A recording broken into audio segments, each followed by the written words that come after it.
Hi, and welcome to my guide for Chapter 2 and the Chapter 2 boss.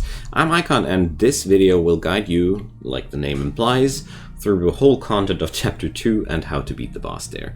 I will record this video out of the perspective of a necromancer because I feel like this was one of the easiest classes for me to beat the guy. So, I will portion this video into 3 parts. We will introduce Chapter 2 in the first part.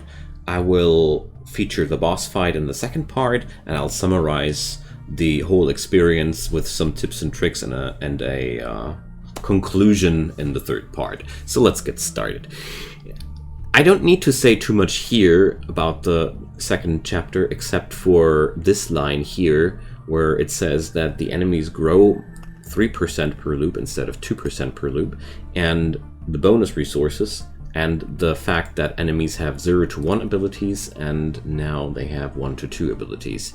This means every enemy now has an ability. What that means, let's jump right in and get started. So I felt like the Necromancer was a pretty fit class to beat the boss, although it's possible of course with every boss. If you're new to the class, it's easy explained. The Necromancer summons minions instead of fighting himself, and therefore that's pretty much all you need to know. Chapter 2 has now skills on every monster. That means even your regular slime on the road lowers the target's defense when it attacks the person. This changes the game by quite a lot, because overall you are now faced with a world where every monster is not only a stat ball anymore. Chapter 1 has this distinct flavor where you basically just use the monster's stats to determine its power. In Chapter 2, things start to change and specialize. So the slimes only reduce the armor on hit. That's not really too much of a big hassle and nothing really new. But of course, all the new enemies are now featuring new traits as well, and therefore the whole game will change a lot as soon as I draw a few threat cards. So preparation-wise, for the boss, you don't need to set up your encampment site like it was with the first boss. I'm mentioning that because I somehow expected any nifty or mean little mechanic behind that, but actually there was none. So the boss will still spawn here at your campfire site, but he won't be changing the environment like the Lich did, so there's really no reason for you to change the to manipulate the area or save an Oblivion card or something like that. That's absolutely not necessary with Chapter 2. But you should be well prepared for that boss fight. Of course, the same rules apply like they did for the first boss. You definitely want to have gear that's beating the loop easily, and since Chapter 2 has a higher enemy scaling, it might be actually happening to you that you're not progressing as easy as you were during Chapter 1. That's mostly because, first up, the base stats of your enemies are growing stronger. That's an increase of 50% compared to 2%. 3%. I mean, it's still not that much. The monsters don't grow insanely strong per loop now all of a sudden, but when I jumped the first time into Chapter 2, I really felt the difference by just not lasting that long. All of a sudden I was only able to do 1 or 2, well, now 2 or 3 loops at tops, and then I had to retreat because all of a sudden vampires, for example, summon a swarm of bats once their HP drops below 50%, which are completely new behaviors, which kind of surprised me. And bats, they have a 10% chance of interrupting everybody's attack on the field. So all of a sudden, Chapter 2 transforms Loop Hero into a way more complex experience compared to Chapter 1. But for me, that was also a lot of extra fun because I enjoyed the extra problems a lot, and I feel like that's one of the points where the game started to be real fun in my opinion. So Of course, we want to try to maximize damage as hard as possible and sustain as much as possible. The same rules apply as they did for the last chapter. In the scenario of the Necromancer, of course, we want to accumulate all the summoning stats. The fighter type classes go for the same things as they did before. You want to bring down your enemies as quick as possible, and you want to sustain yourself somehow.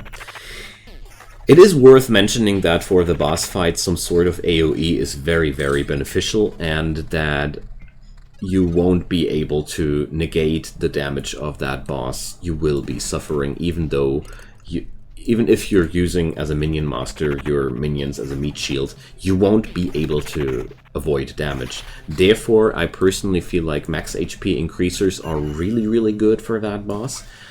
As well as they are potions, a pretty good preparation, and the usual suspects. Resurrects from the graveyard are really good, and I personally really like the ancient crypt that we have here in the middle.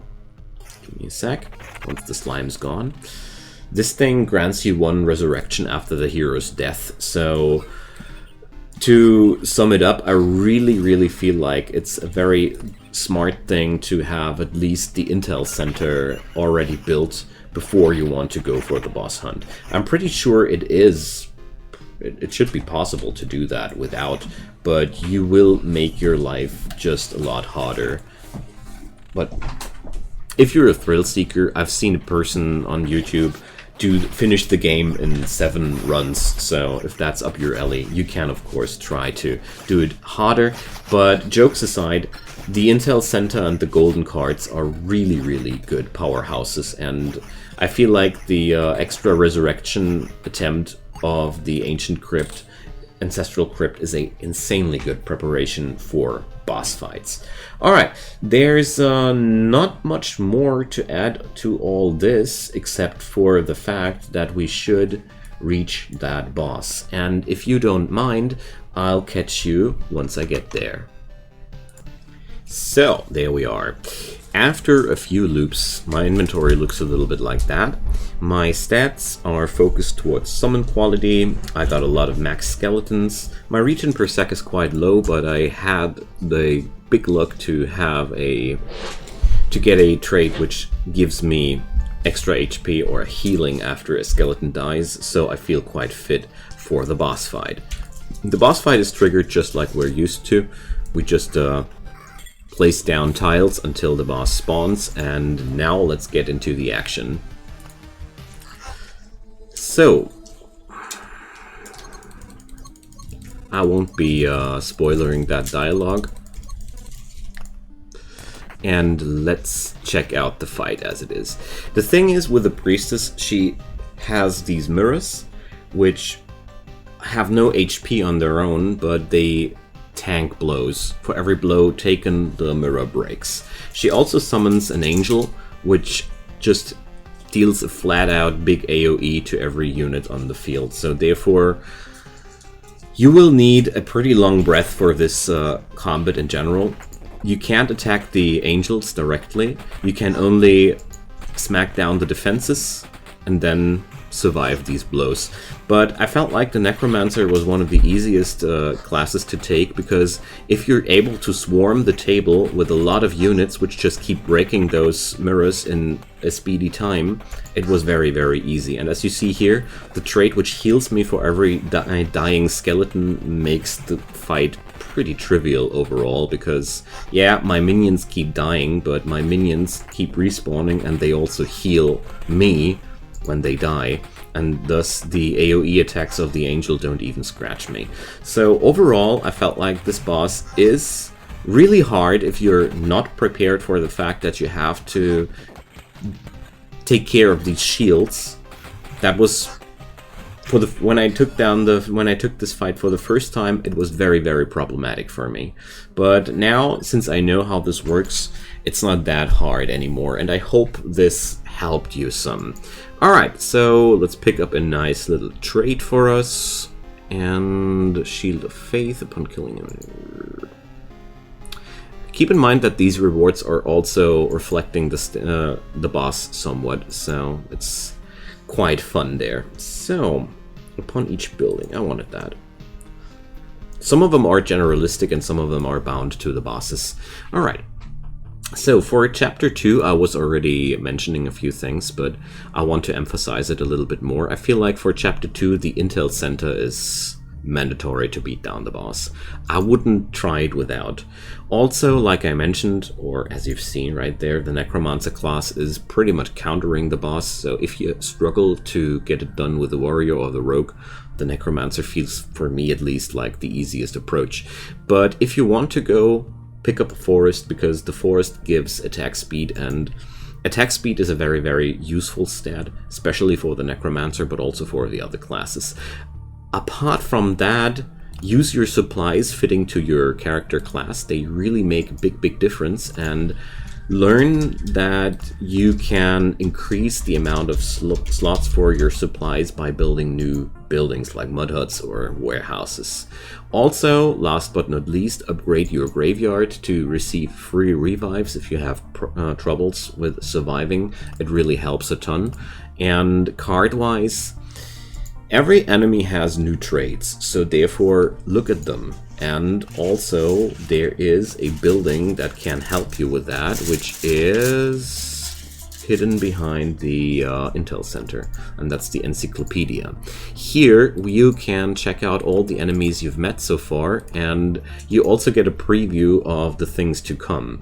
And as you see here with the upcoming chapters, every enemy has even more traits. So chapter 2 just gives you an introduction to the trait system, and you should be learning out of that.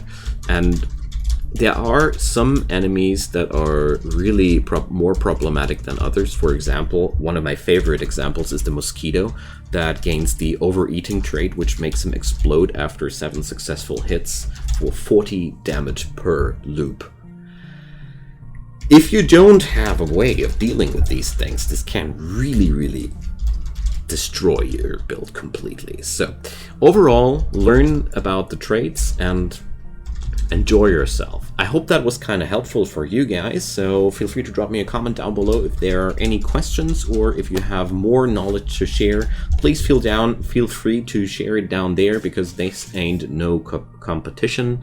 I'm the happiest if we allocate as much knowledge as possible below this video, helping everybody to get through the chapter 2 with as much fun as possible.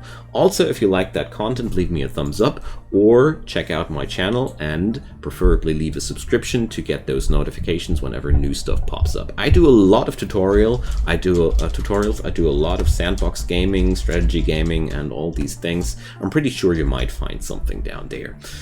Alright, I hope that was helpful, and I most certainly hope you have a good time and fun. See you then. Bye bye!